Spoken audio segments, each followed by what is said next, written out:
Please disclose any conflicts or pecuniary interests as they arise. Our YouTube link is listed there where this meeting will be afterwards for your viewing pleasure. And we'll move on to correspondence, the update from the libraries. If so, is anybody? Please. Yep. Does anybody, do you want to talk to that, Amanda or Teresa? Sure, I can. Sure, no problem. Thank you, Councillor White. So we just included this as correspondence as it relates to one of our facilities and a key service offering in the community. So I believe the correspondence outlines that Lambton County has done a community needs assessment, and based on that, they are looking to make some changes to the hours of operation for the library, essentially. Amanda, is that going to be on our Facebook page so that everybody can see the hours of operation of the library? Yes, it will. So right now, Councillor Morris, we are working with the library and all of our partners to ensure that their alternate business hours are posted on our COVID-19 webpage. But moving forward, when they do open for normal operations, we will, yes, update our website to reflect their hours of operation. And we could actually probably proactively do that now that we have this information too. So our library page is up to date. Thank you. Thank you.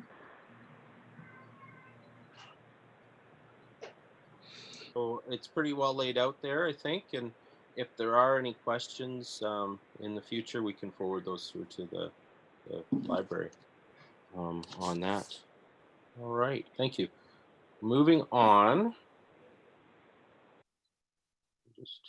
We will go to the no delegations tonight, so new business, the Parks and Rec updates. So I'll hand that over to Teresa today. Thank you. So it's a fairly lengthy report tonight. So we'll start with our COVID-19 update. So you're probably aware already that on May 19th, the Premier made an additional announcement as to what we could open. And the tennis courts had already been open that day, but there was more clarification. So we were able to get those other pieces up and running by May 26th, I believe it was. And with that was ball diamonds for non-team use, the track, obviously the tennis courts, the basketball courts. So all of those properties were opened up for the community use. What else? And then just this week, the Premier announced, June 2nd, the declaration of emergency was extended till the end of June, and the emergency orders were extended till June 19th. This week, the Premier announced regions that could go to stage 2. Lambton County was not included in that. However, we do have, I look at it as a little bit of an advantage because we have the document already that says when we get to stage 2, this is what we'll be able to do. So Parks and Rec, we've been working towards that already. For example, the splash pad is one of those items that would be included. So we've already, we will be getting the splash pad ready this week, putting the water features in, and we're going to have our inspection by Public Health next week. So should we be on the list to go to stage 2, I believe next week, because it's being revisited weekly, we will be able to, if everything goes well, we'll be able to run the splash pad when we get the go ahead. Okay. There are other things. The ball diamonds are open up for now team use with limited, it has a limitation, but it doesn't say what that limitation is. So what I'm hoping to do next week is meet with ball diamond users to see how we can work with them to get teams out to start practicing. And outside of that, we're pretty much on track to be ready to go for stage 2.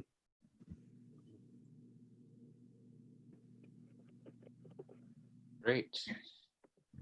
Do you want me to continue to go, or I'm just pausing in case you wanted to ask if there were any questions? Yeah, if there's any questions, just ask them at the appropriate time. But yeah, just continue on and just kind of give Okay. the highlights. Yeah.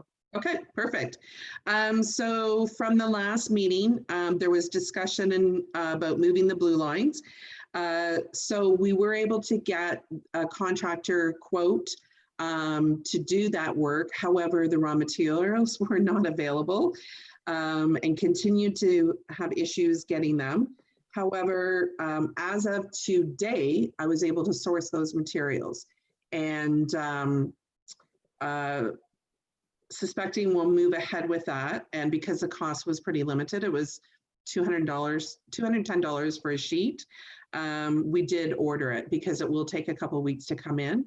And then if we proceed with this work, we need to get the contractor in to do it. So while we were doing this, we also did a bit of research to look at the blue lines. I'm a visual person, so that's why I've included those photos. My question and concern is, if we move them, does it take us out of holding certain games like Silver Stick and International play games? I wouldn't say that specifically. I just know from my sport background, that's one of the things I was looking at is what meets regulation. So that's why we included that and we measured it out so you could see the difference between the lines. So as is now, we're almost regulation. We're like about maybe 6 inches out or thereabouts on each side. We definitely can't move to an NHL size rink because there's not enough room for the circle, the logos, and we have to move the advertisers. So at most, we could move them 3 feet. So now we're between 2 regulations. Thank you. Can I say something, Teresa? Yeah, go ahead. I'm just Yeah, waiting 'cause for the chair to say something, but I think he's Go reading. ahead. Go ahead, Yeah. John. So I'm glad you're looking into it and it's on its way. I didn't really think there was going to be a cost. I thought the workers were going to perform the task, but that's fine. That's a separate issue. But I've been looking into some of the arenas that have it also because we have a 180 surface, right? Yes. Hockey Canada would love to have everybody to have a 200-foot surface, but that's not going to happen. Right? Oh. Most of the areas in Ontario, that's not going to happen. There are a few arenas that have 180 feet long that have gone to a 10, 60, 40, 60, 10 rink. They've done that, I think, in Norwich. There's Stroud, and there's a couple near Barrie. There's a few. Sarnia's done it, but Sarnia's 185, and they've still narrowed it to a 40, I think 40 in the middle. And if you do the 10, 60, 40, 60, 10, you still have room for your logos outside the face-off circle. There's still room for the Yeah. logos. I looked into that too. I called Hockey Canada today, and they said I kind of stumped them because they're not sure. So somebody from the officials association, the referees association, was going to call me back probably tomorrow. I don't think out west it's been done very often. So I spoke to somebody from Calgary, right? And that's where it's coming from. We had a really good talk about it and how it's for safety, and because the games change so much with the speed and the size of the kids and so on. So that's why they have talked about it. And I did read an article a couple of years ago about the increasing the attacking zone and minimizing the neutral zone because it wasn't as important. And I did read that article, but I can't find it anywhere. So I asked him if he had it. So I'm not sure I'm going to see that or not, but that's where I was at. So if it works out, great. If it doesn't work out, great. But it was more of it's a safety thing, safety protocol. That's why I was looking into it. Wayne? Okay. Is it possible for John and Teresa to work together on this? John has a tremendous amount of knowledge on this. I have none. I think if the two of them work together, I know John's been on this for a couple of years now, and it needs to get done.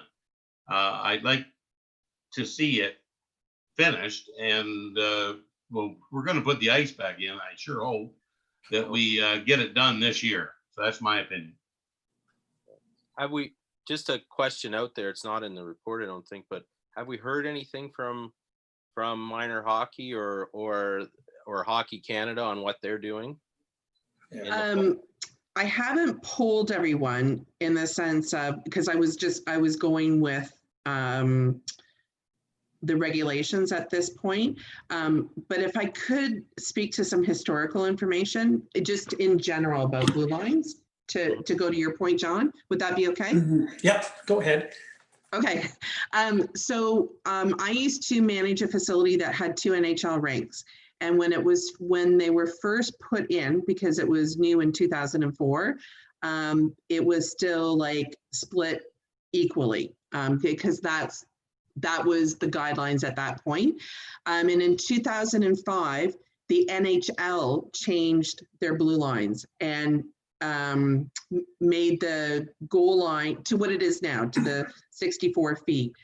We had a junior team playing out of our rink at that time, and we went to them to say, do you want it changed? Because at that time, it wasn't affecting anyone else. It was only affecting, like, for example, if you were the London Knights, you would want it changed because they're all going to be playing in the NHL, right? And so we chose not to change it because most of our hockey was minor hockey. We had a junior team. But since then, it has become a Hockey Canada regulation also. And so I think when you look at places like Norwich, they do have a junior team. And so those places were moving towards that to be more in line with the league that they're playing in. And so I guess, yeah, I would agree that if we could work together on this, you'll be very pleased to know that we've left all the lines out there and the logos. Everything is still in place where we've taped everything, so that we could get a visual of it. And that's why we included the photos also. That'll work. Yeah. I think if we can move forward with it, would be great. Yeah. I guess my question was, what is going on kind of with hockey in the fall? Because I know there's some other sports that have pushed things back to January. Yeah, Hockey Canada has already put out a whole 20-page. Did you see it, Teresa? Yeah. Yeah, So what they're going to do, what you have to do, and what Teresa would have to do, or what the Yeah. facility would have to do once the health regulations say, yes, it's okay, step by step, what everything has to be done. Yeah. We don't know until we get the okay. Yeah, that's what I wonder if they've Yeah. done any rescheduling and how that may impact it. if I could speak to that now. So the ice users have originally been indicated that we are at Parks and Rec are preparing for a normal year, that we would do what we did last year. And if things have to change because of COVID-19, that's when we would address it. So things that I can tell you right now, because of my associations in sport, the OUA, Ontario University Athletics, has canceled all competition for the fall sports. So football, everything is done until January. And high schools, I believe, have also done the same thing. That being said, I am an official with Skate Canada, and I was on a call last night, and it was very interesting that, well, Skate Ontario, that the perspective from the executive director was that skating, like hockey and baseball, it's not a skating issue. This is a public health issue. So they all have return to play documents that they're updating regularly. But those documents are all based on respective public health units. So whatever is in the documents automatically will defer. So for example, in some places, there's already people back on the ice because there's private rinks and they're allowed to have so many people and so on. We are not yet in that position. So it very much depends also where you are. So no different than being able to go to stage 2. We happen to be in a region, Lambton County, where we are not going to stage 2 yet, but London Middlesex is. So it's a very much an unknown, but I do read up on those regularly. And so I'm hoping to meet with ball users next week via Zoom and then ice users the following week, so that we can start to get on the same page and start planning out for the season. Great, thank you. Continue on, I guess, if there's no other questions around that. Teresa, do you want to get together sometime then? Sure, Okay. we'll At the talk. rink? I'll have, At the I'll have rink? yeah, I'll have my people call your people. Okay, yeah, that's good. I don't have people, it'll be me, but I don't have anybody, so. Amanda has a question. From just a minute perspective, committee, do we want to make that a direction for our Parks and Recreation Manager to work with John Van Lieshout to address moving the blue lines? I make that a recommendation, and if you need a motion, Amanda, or just A motion would be fine, Councillor I Moran. make a motion that we let John and Teresa get together and finalize the blue line decision and get it completed. And I'll second that. Great, all in favor? Regina. Oh. Thank you. Okay, okay, so we're jumping on to now, I believe it's page 3 of my report. So the topic is Warwick Parks. So we have updated signage to reflect the amenities that are now open as of May 26th. So for example, it still remains on the playgrounds. Those are still closed, and those are not included in stage 2. So and maybe a bit before we get to those. Staff have been doing a great job. I don't know if you've had a chance to be out and about, but the parks and the properties look phenomenal. So a couple of things that they've done just to improve the appearance. There is a lot along the railroad that I believe used to be for used car lot. And there was some posts along there. They've been removed. Makes it much easier now for the staff to cut grass, and it looks nice and neat and tidy. There were also some posts at Warwick Ball Diamond. Again, that we removed those so we could clean it up. And the old tennis courts, I believe it's beside the medical building. The old fence there, it was rusty and whatnot. All of that's been removed, and a dead tree has been cut down. that's excellent. So Great. now we won't have weeds on the fence, and it's a straight cut for the staff. So some good properties for the future to look at. We are getting quotes. The tennis courts have a couple low spots, so we're getting quotes on what it would take to repair those to get us through this year. The next item is the concession at the Watford Ballpark. So again, as we start to open up, we're trying to get different amenities online, and one of those would be the concession ballpark. Part of an inspection, when I first came on, it came to my attention that there were deep fryers in the concession, and unfortunately they don't meet fire code. So for open grease fires or open grease, deep fryers, they require an exhaust hood and a fire suppression system, and that is not in the concession.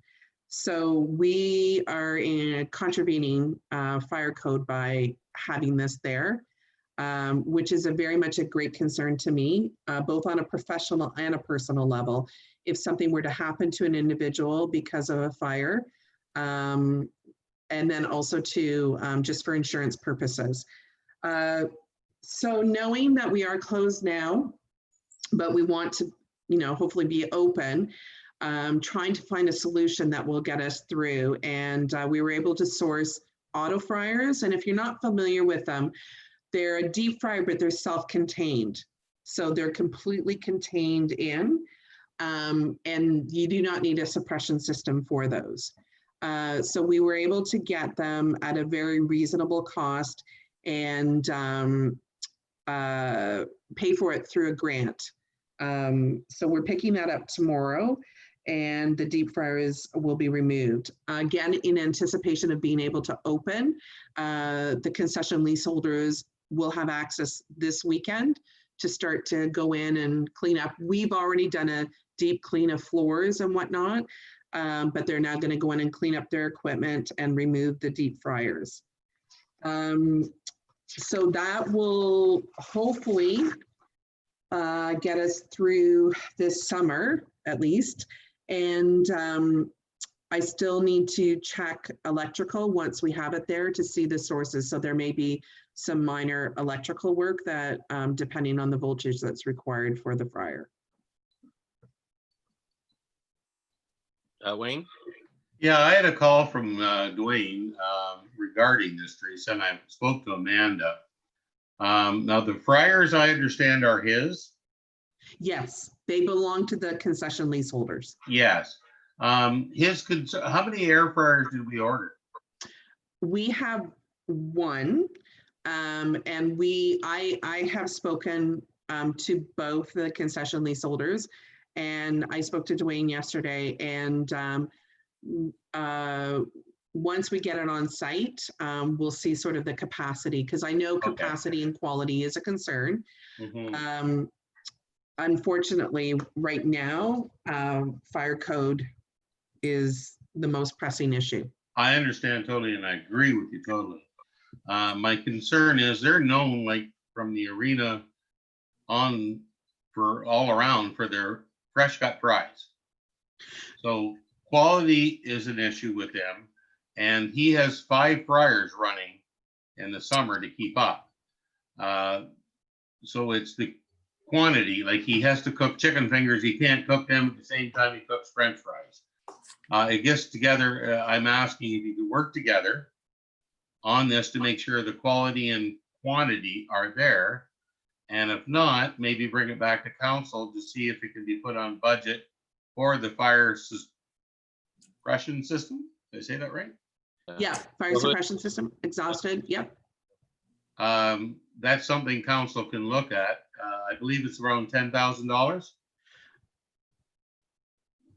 Maybe perhaps at the lower end of 10, like that would be maybe the low end of it. Sorry, I didn't want to. Because, you know. Can Yeah, I, if yeah, I go can ahead. just add something to that? One of the other things is that, so there are other options in the future also. So just looking at the concession space outside of any of the leaseholders, but just looking at the space on how council would want to outfit that space. So if there was in the future, for example, to put a hood in, when we decommission Centennial Hall, there will be a hood there that could be repurposed. However, that won't be this year or next summer.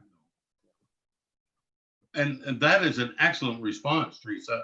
Just whatever, if we can do the best we can for these folks to get the quality and quantity, because they have a reputation now and they're doing an excellent job, and I'd like to So keep them at it. if I can add one more thing that we discussed, I haven't discussed this with the leaseholders yet, but I talked with staff today, and if we're able to open for, say, I know they do takeout lunches, right? We also have the option, because they do the concession in the arena, is to use that space for those takeout lunches so that Well, they that's an can idea. deep fry. That's a very good idea. I would definitely, first of all, with parking would be better. But we need to really keep them happy, because they're really doing a good job compared to what before you got here. Before it was pretty bad. Yeah, they really stepped up. And if I can just add one thing, what we talked about was we could potentially move picnic tables over by the flag poles, and they could do lunch service from there. So we're definitely working on options, but still working within any kind of codes that we need to follow. Absolutely. Thank you very much for your help. Thank you. That's great solutions. Yes, Miranda. I was just wondering if there's is there any sort of option to add something out the back there, like a separate unit? Or I'm just thinking that the arena works for the lunch purpose, but if anything starts happening in the park again, they're going to need to be able to cook and keep up within the park. And I completely understand that. And thanks for bringing that up. Right now, it's very likely that we won't see the large festivals and the events that we have had in previous years. So when I worked with Amanda on this, it was a solution that would at least get them operational this year in one way, shape, or form. However, it may not solve for next year, which is your point exactly. Okay. And sorry, oh yeah. Just a thought. How do we work that with the fish fry when they do the frying outside and stuff? Like if you had an open air covered, but not enclosed area outside of the building. That doesn't give you fire suppression, but it's outside the building. If I remember correctly, and I'll have to do a little bit more research on this because I've had fish fries before. The fish fries that have come have been, and I don't know this particular fish fry, so it would be something I'd have to look at. They were units that came to our, so I would have to look at that separately. They bring their own unit and they do that right up. They don't go inside the building. No, not whatsoever. No, they don't. So, yeah. Okay. Great. Well, Sorry, Chair White, Amanda's had her hand up several times and I keep cutting her off. But you guys keep asking all my questions, so thank you. I just wanted to echo, I think the short-term solution was a good one, one to get the booth operators up and operational for this year. And certainly we would need to look at their needs for the future. And I just want to point out to the committee that later in this report, there's actually a note on the upcoming Parks and Recreation Master Plan. And what I see is that plan may look at all the amenities offered at the park and their location. As you know, we've added a new diamond and concession services. Like, we don't know what needs may arise out of that study, and investment in this location may not be the long-term strategy for the park. It may be, but I mean, time will tell. But I think Teresa's committed to working with our contractors, and certainly we could evaluate any additional needs as they come up. That's all my comments. great. Thank you. Okay. Moving on. Are we good to go? Good to go. Okay, so lawn maintenance, grass cutting has been booming. A little slower this week, just because of the hot weather. We don't want to cut it too short to have it burn and whatnot. But just something to point out that with the new ball diamond, we now have 4 diamonds that we're looking after. The infield sod was done and the warranty will be up this weekend. This week, yeah. At which point we take over. If the engineer, the contractor, or Spreet, when they inspect it, agree that it meets the standard, it then becomes our responsibility. So watering and grass cutting. We've already started grass cutting to the east of that. There was some tall grass. And now there are 2 corner spots that were part of the purchased land that wasn't used in the construction of the diamond. So we'll be taking that over next week too, and be cutting those areas. The outside the ball diamond, they've also laid sod. We have 30 days from last week until we take that over. So there'll still be a lot of watering remaining, and a lot of grass cutting that's going to be happening. And along with that, all the watering, the new trees, the planters, the hanging baskets, and we've taken on the hosta garden in front of the library, and then the weeding of downtown. And so everything is on a schedule. So for example, garbage pickup is generally Friday mornings, but it's also when you see it.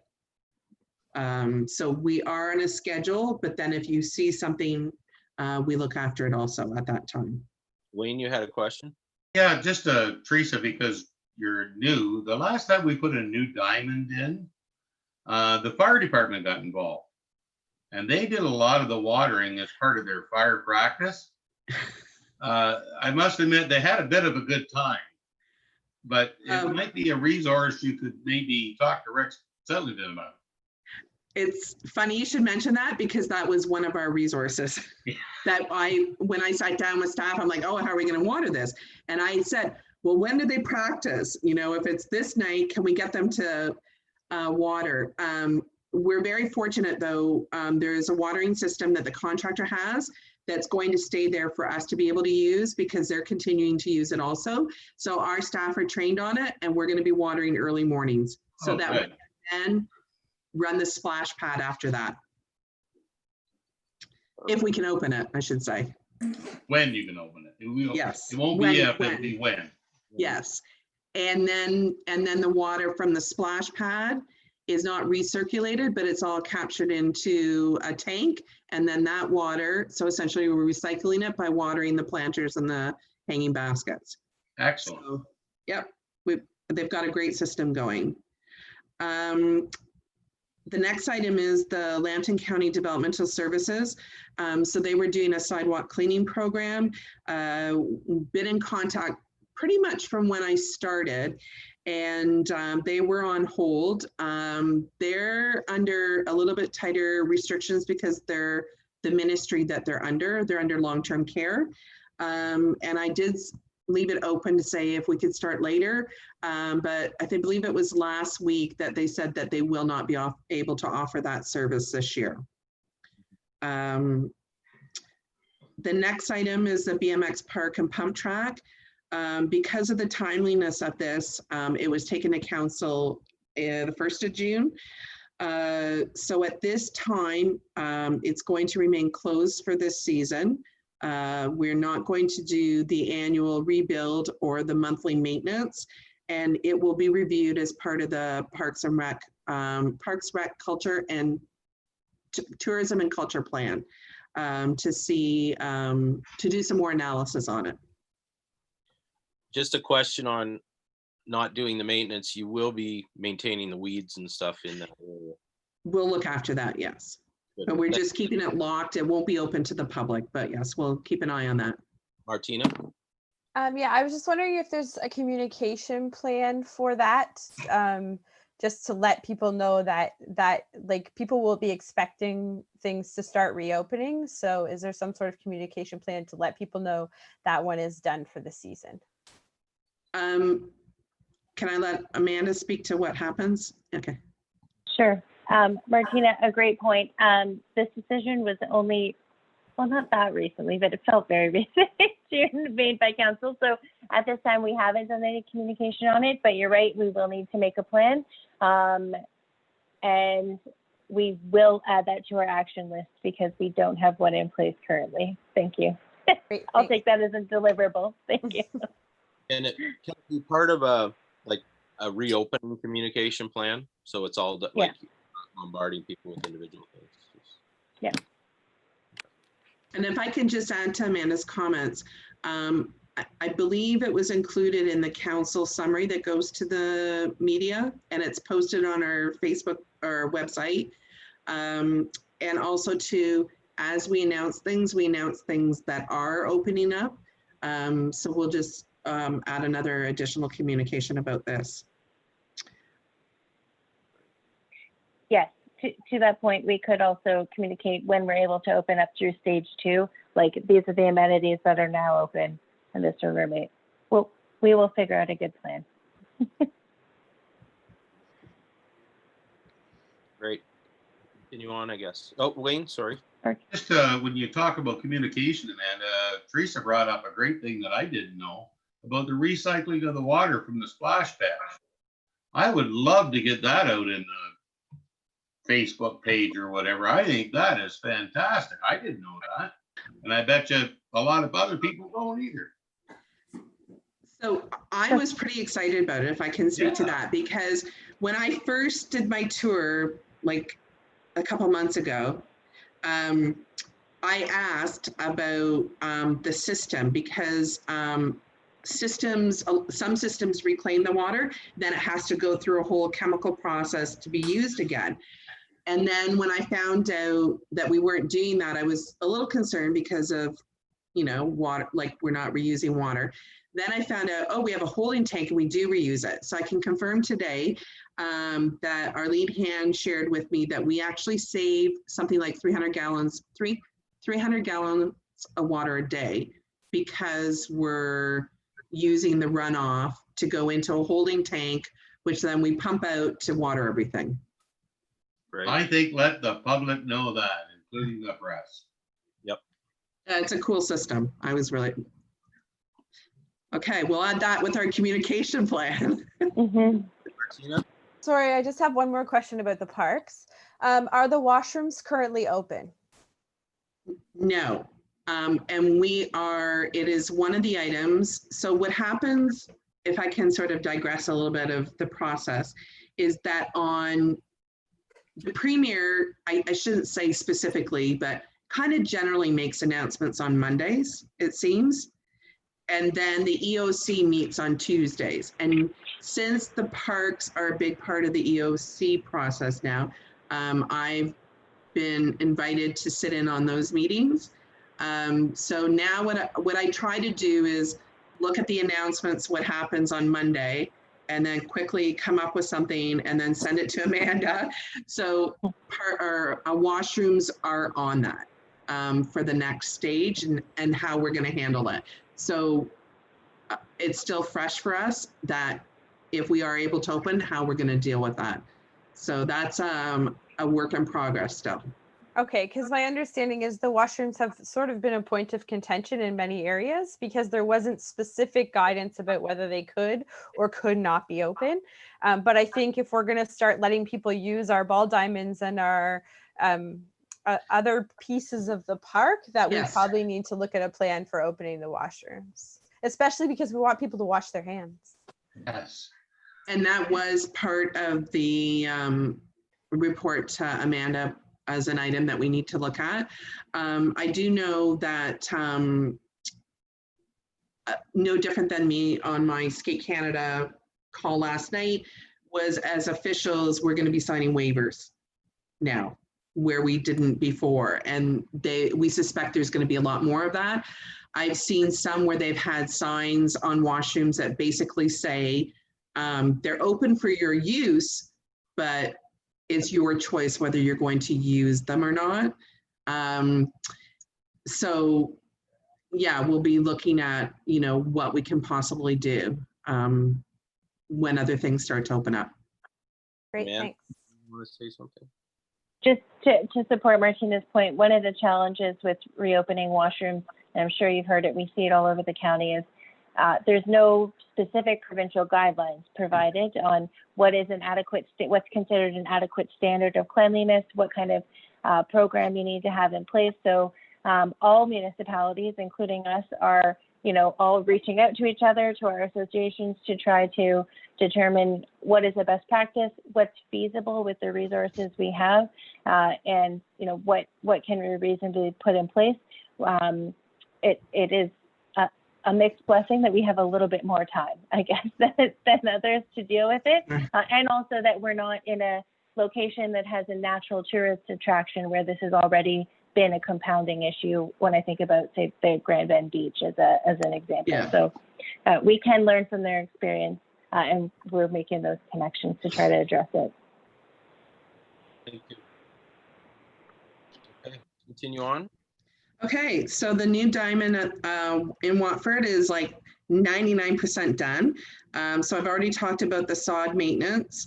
There are some items identified by the electrical engineer. So there's some labeling that needs to be done and then by the contractor, and they also have to give us, basically it's a user guide. They give you the as-is drawings and everything. We get 2 copies of that, I believe. But we are, and the foul poles. We have foul poles that need to go into all the diamonds. So we are moving ahead with that. And also, I'm jumping around a little bit now. the big O, the protective plastic that goes on the top of the fence is on the new diamond, but the other 2 diamonds that we put new fence on was not on it, and we will be putting that on. So once we get that done, I just have to confirm that when the contractor can come out, everything will be in good shape.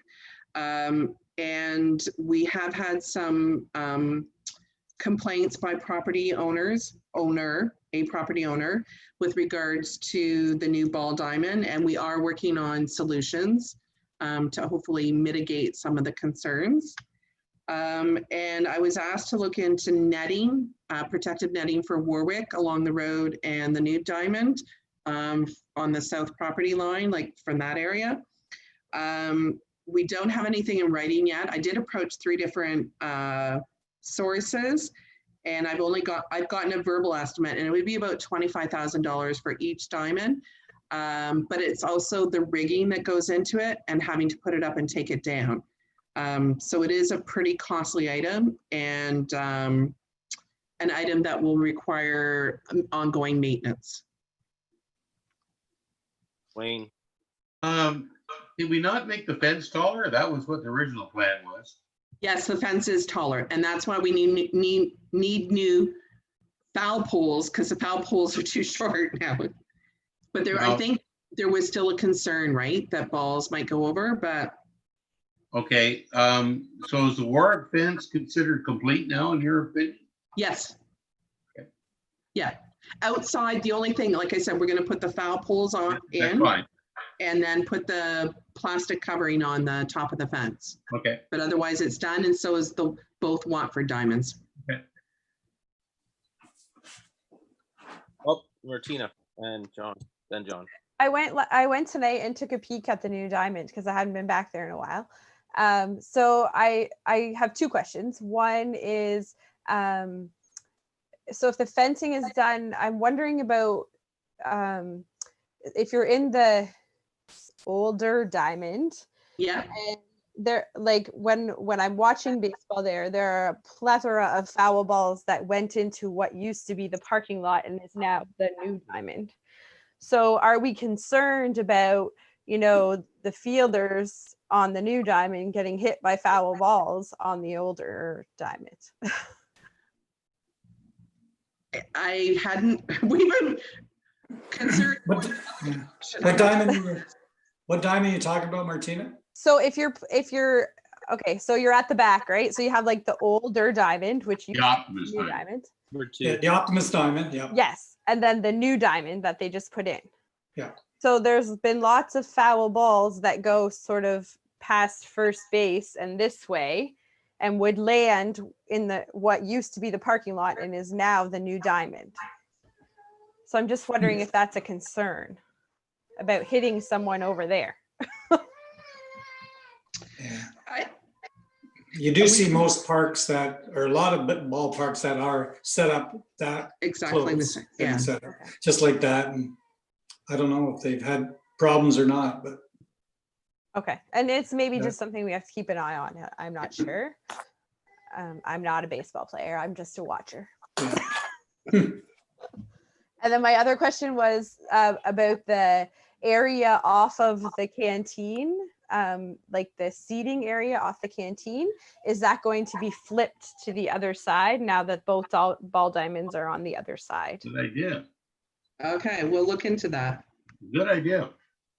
I would imagine these are things that are going to come out in the Parks and Rec master plan Yeah. findings. Makes sense. And I would also recommend, and this will be a council decision, you've got 2 large diamonds now with 2 different infields. You're going to have 2 different bounces. I think a good decision would be to upgrade the Optimus diamond to the same infield type. It's easier on equipment. It's the same playing feel, but that's council. Mhm. Well, it'd be a good recommendation to go to council to talk about, to unify it. Yes, Wayne. I think to add Yeah, or back to John. Martinez, I can foresee in the future that building is doubled in size. That the canteen takes over the Optimus part and the canteen, and we build a whole new section for the Optimus part. because I agree with you totally. The licensed area, I guess you'd call it, should be on the other side, and I think it's a win-win situation you've suggested. Or John Oh, first. John. Amanda, Amanda first, and then mine's a different point. Go ahead, Amanda. No, oh, you're this way for me. Yeah. That's awesome. I was just going to say to Councillor Morris's point, or perhaps the whole area is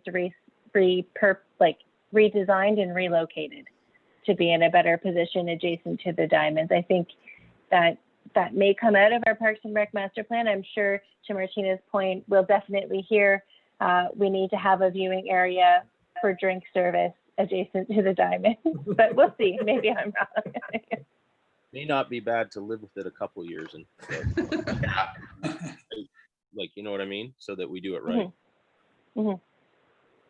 John. Yeah, the new diamond looks great. I was just wondering about the seating. Is that what we're going to stay with? Because there's only 2 small bleachers now, and the one beside it has 3. Like, I think you could put one up the first base line if where most people sit. Like, it's just 2 small bleachers now, and I don't think once we get going, it won't be large enough. Have you seen that? Yeah. And if I can just comment, so because we're not, and we may not be in full baseball mode this year, we have a great opportunity in the sense that we can let that diamond mature and not possibly use it this year. And then the Parks and Rec plan will get done and we can identify, you know, those things, right? Like to best locations and whatnot. Okay. That's a great idea. Okay, moving on, I guess, if there's no other questions on that. Yeah. So where am I now? Sorry. And then just, so the week of May 25th, the hanging baskets got done, were hung, sorry, and the Watford Warwick Horticultural Society practicing social distancing and under the guidance of the municipality and also the municipality helping to promote. They did their honor system plant sale. They've done it twice and they were both very, very successful. So that worked really well. And they also have started, the week of May 25th, they went in again, practicing physical distancing. They did the weeding of the gardens and planted the planters. So everything is done. We have new flags going up. We just got our flag order in today. So those flags will probably get up this week or early next week. Great. The next item is we're still not able to open up our facilities. So everything has been canceled until June 30th, 2020. And all the rentals have been notified and refunds are in progress. That being said, though, there's lots of work happening, or not maybe lots, but we're moving forward on the new hall. So we have already met as a group with the engineer, the architect, and then I did a follow-up meeting. We went through all the plans. And then we've also met with the mechanical and the electrical engineers on site and did a walkthrough. And we're working with the Y because we need their layout for their equipment and to see their electrical needs. So our goal is to hopefully have design plans ready for the fall. Great. Excellent. Continue on if there's no questions.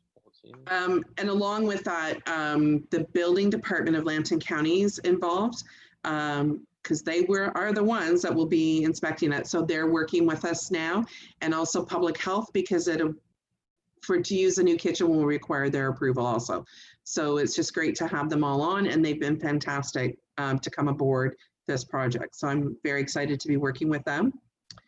The next item is we said we would bring back the scope. So it's just the basic, very basic outline of the items that we would be looking for in the next plan. So the last 10 years, the last Parks and Rec plan was from 2009 to 2019.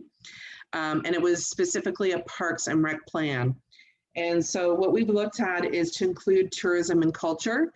And as much as we don't have a CN Tower per se, that's right. People aren't driving to Warwick Township for a CN Tower. Tourism is day trips, it's sporting events. There's lots of other, it's the people that use the campground at the Conservation Authority. And culture, as much as the county has the library system, they are in one of our buildings. And they also have museums. We also have a museum that we can, I love that building, sorry. I just love that building. So there is a lot of potential there for partners and whatnot. And a big part of doing any Parks and Rec plan, Park, Rec, tourism, and culture plan. Uh-oh. Teresa Rose. Teresa. Somebody give her a smack. Hello, Teresa. You're next door, Trevor. Give her a smack. Nothing. Their stakeholder interviews and stakeholders, either individually or in focus groups. What was funny? Teresa, you cut out there a little bit, Teresa, sorry. Hopefully didn't say anything bad. No. No, no. It's on YouTube. Yeah, for sure. So I guess we're looking at this point if there's anything there that you would like to add to, or some other ideas, or if you had any questions regarding this. And the other part of it is too, is that the scope often depends, it will depend on budget also. So this is sort of like the wish list right now. Questions on that? And there'll be more following in the future. Yeah, so we'll be bringing just this outline back to council again, and then building up the RFP, sending it out. I should say too that staff are also looking at this outline, and I've been asking them for feedback too also. And every time I meet with staff, it's for them to think about things. Like today, I spent the day with staff, and you know, we went to where the old diamond or the old tennis courts were. And it's like, okay, the municipality owns this property, and also the property where the used cars were. And there are some properties on the west side that are lots that we cut that are green space. And it's, okay, how could we use that green space or that open space? Those are the kind of things that we want ideas to come back from the community through a survey, through all our stakeholder interviews, and then also from the consultant by looking at other municipalities. Amanda. In terms of process, Councillor White, so the Parks and Recreation Committee would probably not see again the RFP until it was awarded. So I think this is, Teresa's bringing this today for kind of a scope review and some, if there's any comments or concerns, but the next step would be to get council approval on the same kind of scope, and then issue an RFP, and then the RFP would be brought back to this committee for awarding in, our timeline is August. So just so the committee is aware of how that kind of process will unfold. So is there any concerns, additions you'd like to see? Martina? I was just thinking, as I was thinking about Teresa's comments, specifically around pieces of property within town that the municipality has that are not used right now. Many people within town wouldn't know what those spaces are. So I think if you're really looking for good feedback, really identifying, you know, these are all the spaces that we have to work with within this scope, may get people thinking a little bit more, because when you think about Parks and Rec, you think you know, the ballpark, the dog park, which isn't really municipal. Like, you don't think about those other little spaces within town, right? So I think identifying some of that may then spark people's creativity a bit. If I can just add to that, Martina, that's a really great point, because I know when I went through on my tour, I was like, so we own that? Because there's no sign, like nothing would indicate it. And and that comes into signage, wayfind signage. Like how would you find these pieces of property, and how much green space does the size of the municipality need? You know, what would be the recommended amount? Should it be in this area, or should we develop something over there? And so part of that is possibility of a GIS map that shows all of this. I think that makes sense. No other questions? We'll continue on, Teresa. Okay, so the next one is staffing, and we did recruit summer students. This is just a little bit of an update from the last meeting. They were recruited understanding that there may be some work or there may not be any work whatsoever. It all depends on the COVID-19 and how we're able to open. So their offers have been revised to July 1st. But it will very much depend on what our level of operations are at that point, whether or not we bring them on. And they're all aware of that.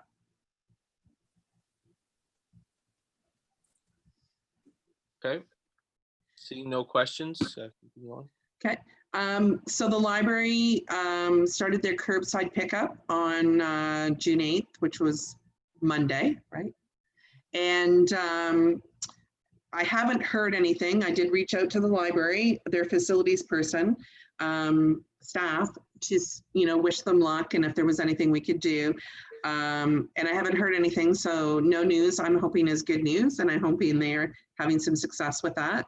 And the curbside pickup is in the parking lot at the back. So it works well for us because there was already parking there. Great. Okay. Continue on. So the in-person Canada Day celebration's been canceled, and we did post notices in 2 newspapers as well as Facebook and our website. I'm very excited to say that all the municipalities in Lambton County are partnering with Tourism Sarnia-Lambton on a virtual Canada Day celebration. There'll be more details to follow. We'll take our lead from Tourism Sarnia-Lambton. Once they've made the announcement, then we'll be doing some further announcements in Warwick. So, and they said this is the first time ever that all 11 municipalities have done something jointly, something like that. So it's pretty exciting. The next one was recreational programs. Not too much to report on there. We've been busy with a lot of other things and we haven't been able to offer anything. So we're still reviewing this.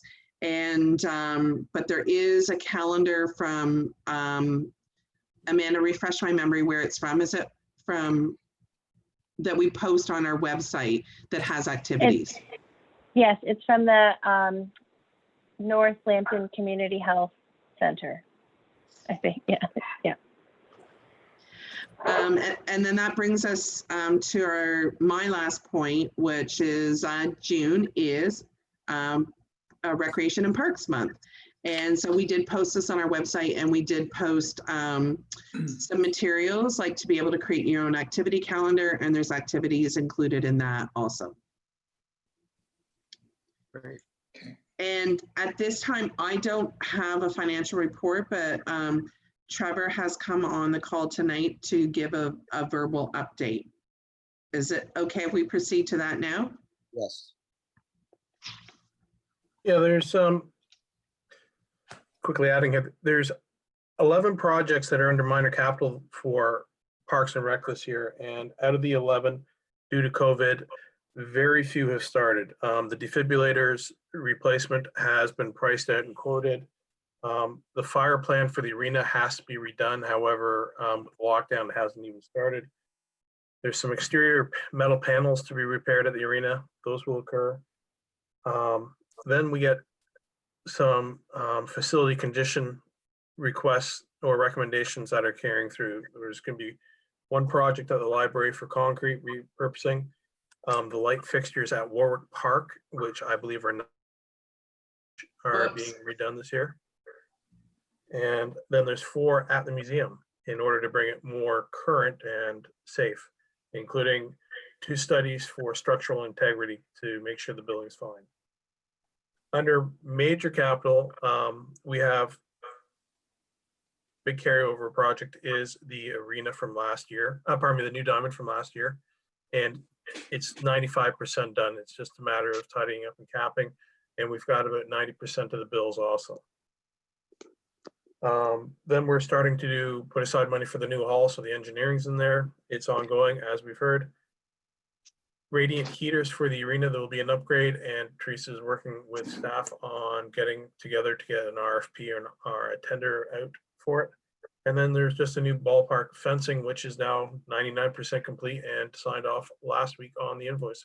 So even though it's been a slowdown and Teresa had the misfortune of starting the first day that we did shut down, we've managed to get a lot, well, she's managed to get a lot done with her staff. So good job. Excellent job. Yeah. Excellent. And then I guess continuing on, Teresa, if there is any more. Yeah. I don't have anything more at this point. I don't know if there's. Okay. Then we'll move on to I guess the next part. Hockey. Well, we talked a bit about Hockey Canada. So, is there anything else to add there? John? Anybody? What's that, Todd? The Hockey Canada rulebook casebook. I have to read that thing every year. I don't want to talk about it right now. Okay, no, I talk about it. It's there for your insomnia. Yes. Yeah. Amanda. Chair White, if we're able to proceed to item 7, other business, I do have a note for the committee about the scheduling of our next meeting. Yes. So currently our next meeting is in July 15th, which is fine for us. We propose no changes.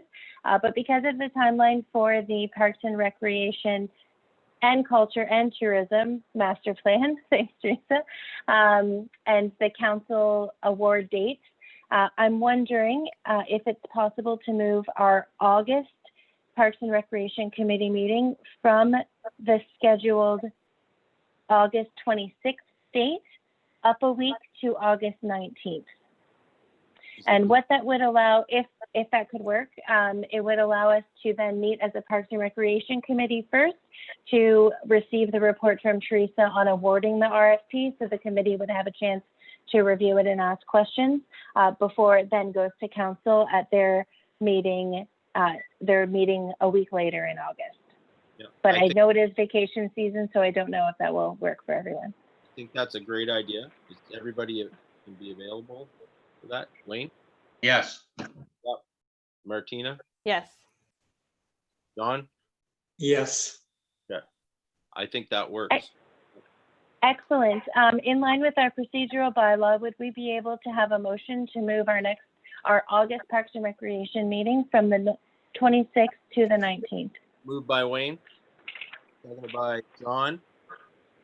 And all in favor? I saw Martina's hand. I think we're there. Perfect. So we will complete the compulsory public notice under the Municipal Act and also update our calendars as well, so that we have that amended for the future. And same time, we'll hold our firm 6:30 start time. Great. Thank you. Wayne? Thank you. Are we under other business now, Todd? Yes. Yep. Okay, I don't know if this is a statement or an announcement, but a while back, I was given by an anonymous donor the original Warwick Central School plaque that I'd given to Teresa's predecessor, and he was going to have it mounted below the Watford Public School sign on the old fire hall. Now, Steve Thorne asked me if he could go. I said, no, we're going to go through Teresa and do this right, but he knows where it is.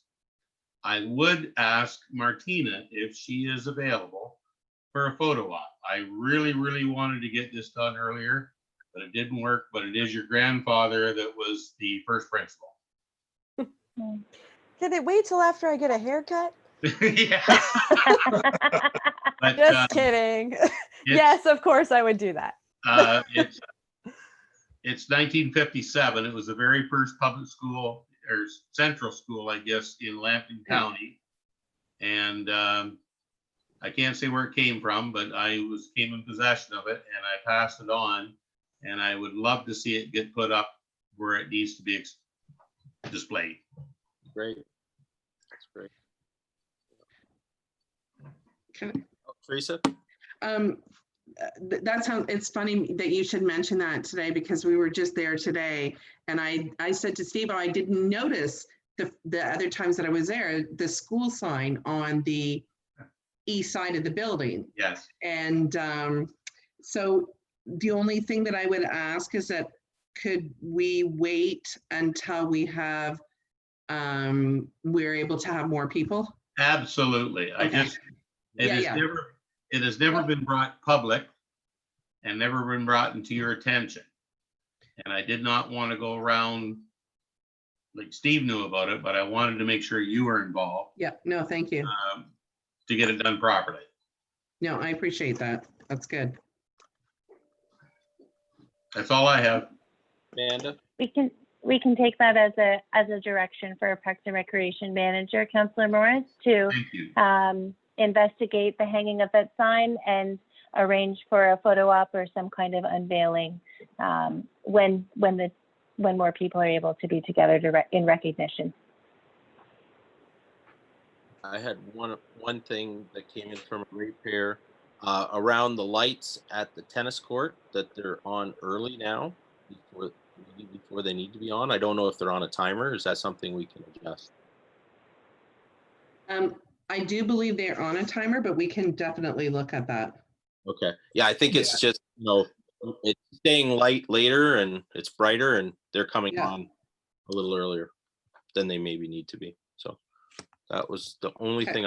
Anybody else have anything? Martina? I was just wondering, in the past, like, I know it's different this year because the facilities aren't open. Have we run a cooling center within Warwick Township? So is it okay if I go ahead and answer? Yep. Yes. You guys have got such great questions tonight. This is awesome. Not that you didn't in my first meeting, but this is awesome. So I did bring this to Amanda's attention for the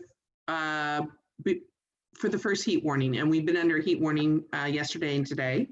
And I did follow up with public health, and then they subsequently started sharing information. So we do have correspondence from them to open up as a cooling center. We're reviewing that right now. So sort of potentially, this is what we're looking at, is using the upstairs at the arena. It is fully accessible. The hottest hours between 10 and 4. So part of that is my involvement because of the way our shifts are scheduled for staff right now. And then we are looking at trying to find a solution for weekends. Because right now, I believe it was in the document, and Amanda might be able to correct me, but I believe there's only one cooling center right now, and it's in Brook Alvinston. So we are working on a plan. It also involves, we have to just set up some tables and chairs, have running water, bathrooms, soap, that kind of stuff. We're all good with that. And to clean them at least once a day. So we're looking at the hottest hours between 10 and 4. That staff would clean them in the morning before it was open to the public, and then at 1 o'clock. And then I would lock up, and then it would be open for the next heat warning. So weekends will be a little bit more of a challenge for us. And then the other thing is that when we move to stage 2, we will also have the splash pad, which is also considered a cooling area, but it's not a cooling center. Part of the condition of a cooling center, though, also under COVID-19, is that we have to put signage up, again, physical distancing, and there also has to be the questionnaire that says, you know, do you feel ill? You know, those standard questions, and everyone must sign in. And the reason behind that is basically if someone should become ill, there's a way for public health to track back as to who that person came in contact with, and children are not allowed to come on their own. So we're working on a plan and hoping we'll be ready for the next heat alert. Question around that too. And this is for all of our facilities and stuff as they open. Are we requiring people to wear masks? We have not made that decision. Okay. Because it's something that is highly recommended, especially if they're enclosed inside. Yeah. Amanda? So I can say that as a emergency committee, we have been staying closely connected with our medical officer of health at Lambton Public Health, and we will continue to follow their direction and any recommendations that they provide in terms of opening our facilities. We also are able to submit questions to them for response, and they respond in quite a timely manner. So when we get that far ahead, we'll definitely evaluate that option. But we also, you know, receive guidance, as you know, from the province of Ontario and their guidance notes on facilities and workplaces. So to Teresa's point, that decision hasn't been made for the Township of Warwick, but we will continue to evaluate options as we, you know, get further along down the line. Great. You also need to keep in mind that that's an equity issue. So it's okay to recommend wearing a mask, but if you're not providing a mask for people who are coming in, Yes. telling them they can't come in your facility because they can't afford to get a mask Mhm. is a huge equity issue. And that's something that do we provide, like, we've been recommended just like a surgical mask for use, and they're fairly affordable. Costco is offering masks when you go there and are advising people to wear them in London. So I was there Monday. So yep. Anyway, just So a question. I just have one other question. Go ahead. It's sort of housekeeping, but could we get the agenda a little more in advance? Just because I'm one of those people who needs to read it and think on it and then prepare for the meeting. No, Martina, thank you for that point. And you're right, we have been cutting it pretty close the last couple meetings, so I do apologize for that.